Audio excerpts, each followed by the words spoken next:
Brusselse straatbanken, ze komen in alle soorten en maten. Je ziet ze op pleinen, in parken, in metrostations.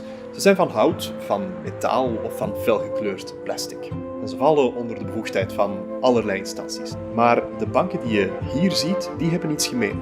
Ze zijn allemaal ontworpen om oncomfortabel te zijn.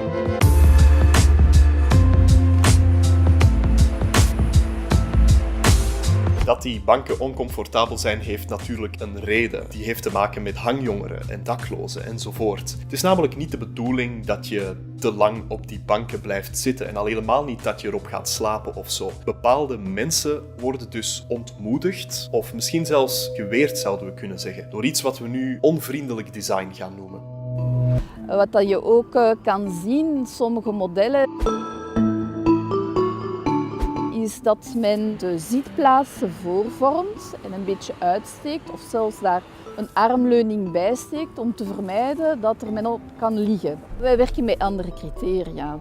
Niet al te veel onvriendelijke banken dus bij Leefmilieu Brussel. Maar goed, zij doen hun parken 's nachts ook gewoon dicht meestal. En ondertussen draait de nachtelijke winteropvang bij SAMU Sociaal op volle toeren. Maar niet alle daklozen kiezen ervoor om naar zo'n centrum te gaan. En er is ook gewoon niet altijd plaats. En dus slapen er in Brussel nog altijd heel wat mensen elke nacht op straat of op zo'n bank.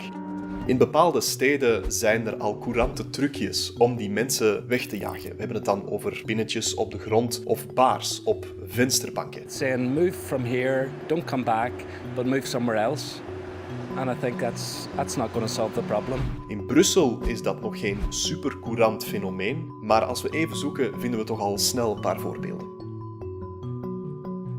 C'est vraiment malheureux, mais ce n'est ni au magasin, ni à nous, normaux, les gens normaux, à faire quelque chose.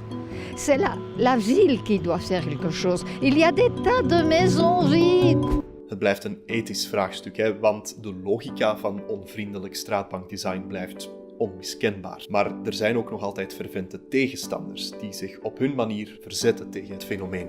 Vas-y. Alors, c'est celle-ci, hein, comme ça. Le collectif s'appelle Design for Everyone. Yeah. Et dans le collectif, donc, il y a moi, Charlotte et Laurent.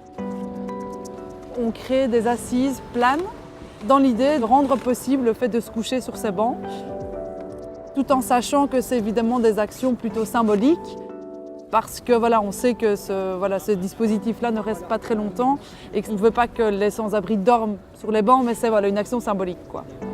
Vraiment, l'objectif principal, c'est de susciter le débat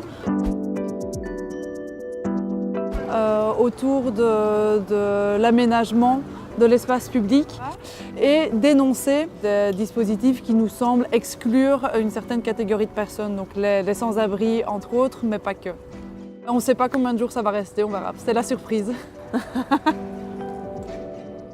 Je kan het eens of oneens zijn met Design for Everyone. Hè. Enerzijds voelt het nog altijd asociaal om een straatbank te ontwerpen en te plaatsen specifiek, zodat mensen er niet te lang op blijven zitten. Anderzijds is dat op veel plekken gewoon logisch. En als we het dan hebben over daklozen, blijft ook de vraag of het aanmoedigen, symbolisch of niet, van slapen in de open lucht wel een goed idee is nu het winter is. In ieder geval is er na de actie het Vossenplein misschien een dakloze wakker geworden zonder een geradbraakte rug.